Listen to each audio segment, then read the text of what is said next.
Ano po ang kahulugan ng WTL?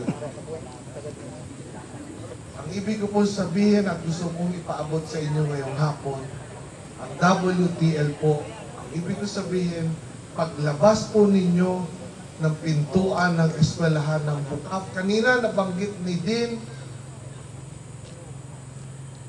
not tarnishing the image of the Bicol University. Paglabas po ninyo ng pintuan ng eskwelahang ito, ang gusto kong nasa isipan ninyo ay yung pong WTL. Yung pong yaman na hindi po ninakaw, yaman na ipagmamalaki ninyo, yung pong yaman na taas noon ninyong may pagmamalaki sa inyong pong mga magiging anak. Ano po yun? Ito po yung wealth that lasts. Yan po ang dapat ninyong tignan. Wealth that lasts. Isang yaman na paglabas ninyo, taas noon ninyong may pagmamalaki. Makakatulog kayo ng maimbing paggabi. Hindi kayo matatakot na pagdating ng araw. Ito, ang init ng panahon ngayon, di ba? Nakikita nyo, ang init, no? Paypay kayo ng paypay, di ba? Pagdating ng araw, ito pong yaman na ito, hindi kayo matatakot. Ang init na to, nakikita ninyo? Ang init. Ito sana ay wag pong maging training ground natin sa pagpunta sa impyerno.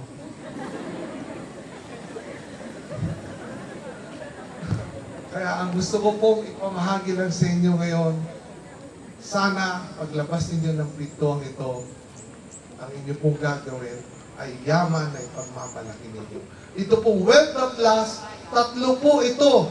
No? Base po sa aking karanasan. Gusto ko pong ipaabot sa inyo na ako po ay nagsimula ng aking pong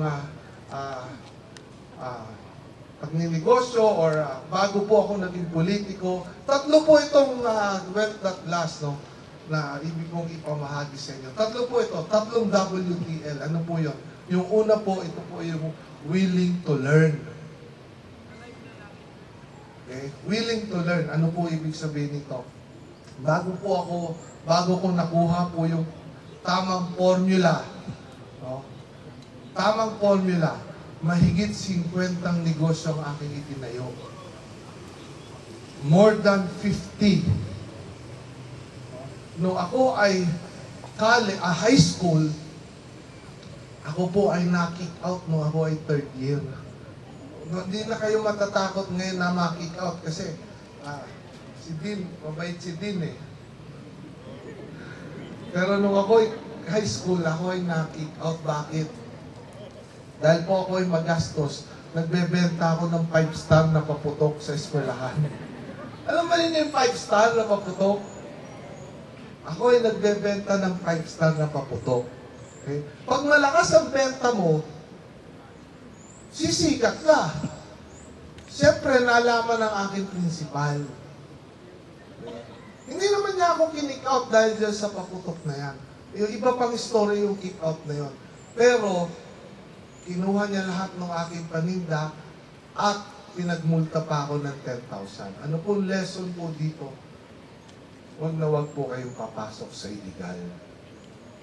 Dahil ito po ay babawiin nilang ng doble. Lahat ng kinita ko, nalugi pa ako, nakuha lang.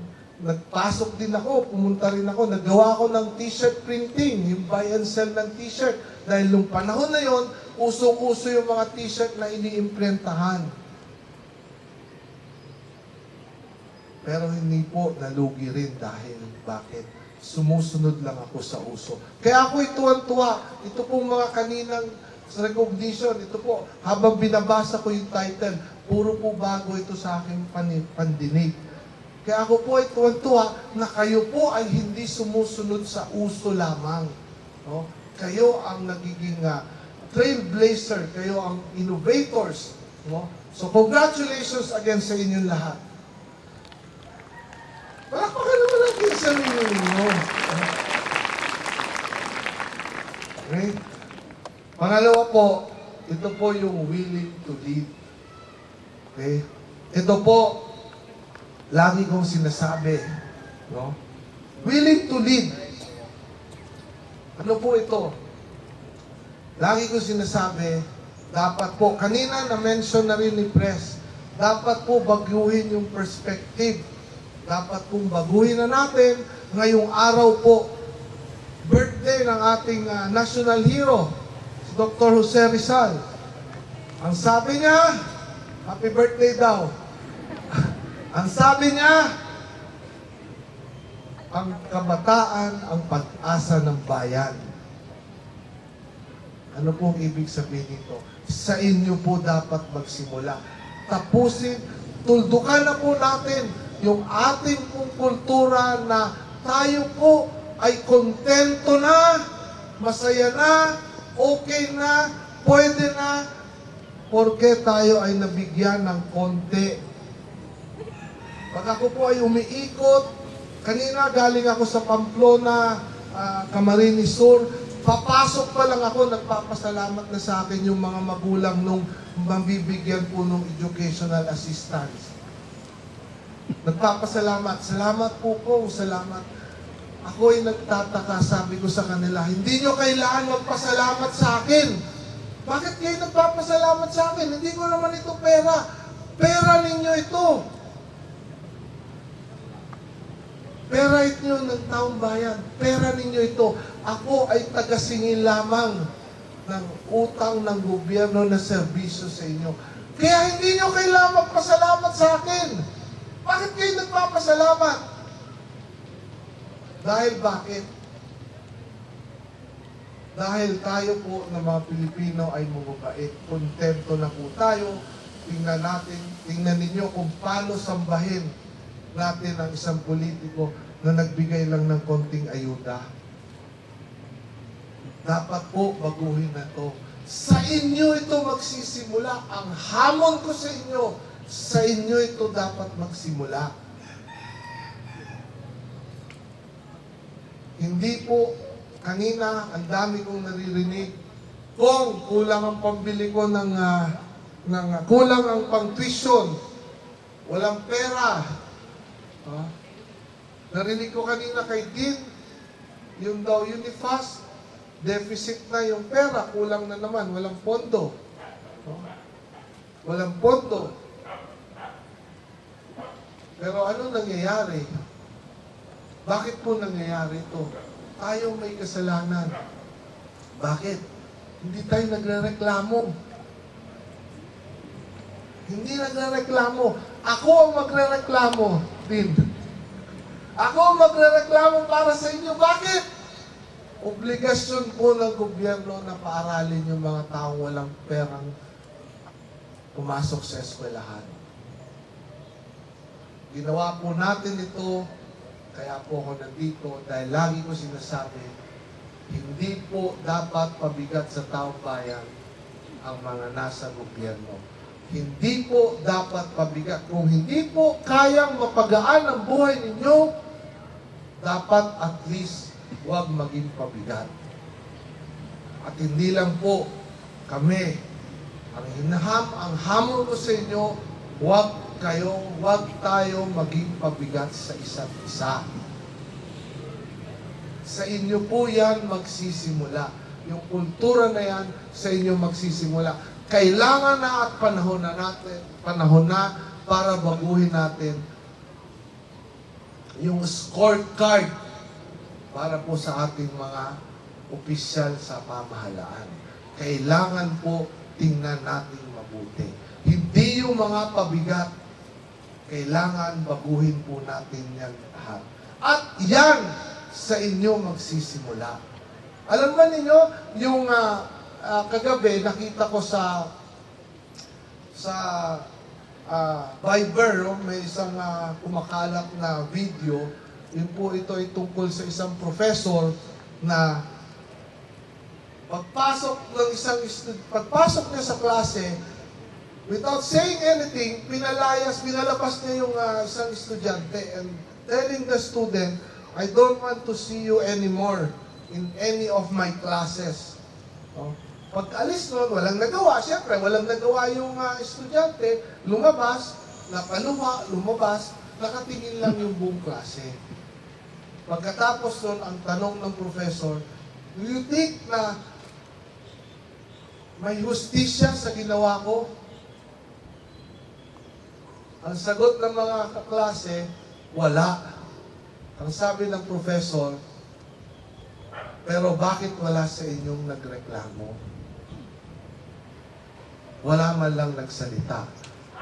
Kung wala po sa atin magsisimulang magsalita ngayon, balang araw, yan pong injustice na yan, baka sa atin din po mangyari. Kaya yan ang pinakahamon ko sa inyo. Alam ko, kanina, ang graduates dito, 400 plus students yata din, 400 plus students. And all of you will be graduating. Alam ko, ang nasa isip ninyo ay kung paano kayo makakahanap ng trabaho. Tama ba? Tama ba?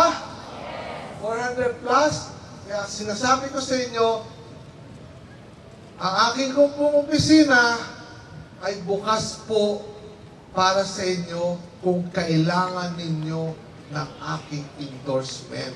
Kung saan po ninyo gustong pumasok, pipilitin po natin na mahanapan po kayo ng papasukan.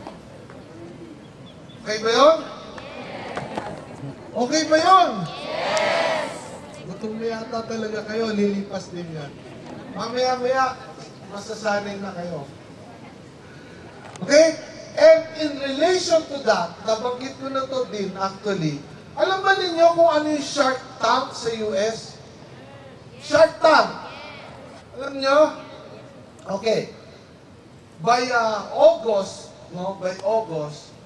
ako po ay nag-yaya ng group of investors at ilo-launch po namin dito yung itong programang ito na kagaya ng Shark Tank. Pero naka-focus po ito dito po sa 82 provinces. Okay? Ano po ito? Kami po ay mag-iikot sa mga probinsya, especially tututukan po namin yung mga graduates ng agriculture.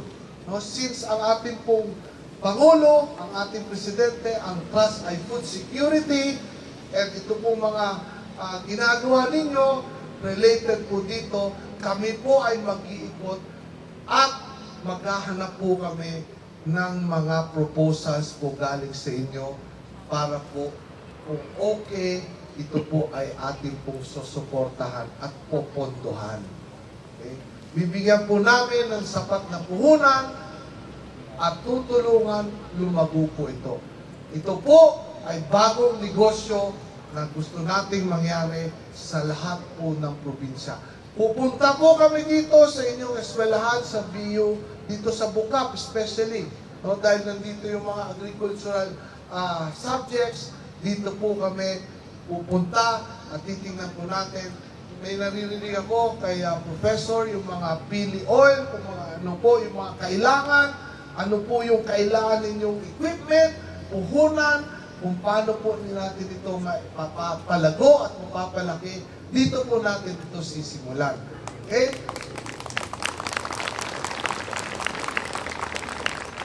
So, magpipresent kayo ng inyong pong business plan and business proposal. At pag ito po ay ating pong nagustuhan, popondohan po natin ito. Ito po ay kaakibat sa sinasabi kong WTL, Wealth That Lasts, yaman na pinaghirapan talaga ninyo at maipagmamalaki ninyo. Okay ba yun? Ano po yung huling WTL na sinasabi ko? Ito po yung willing to love.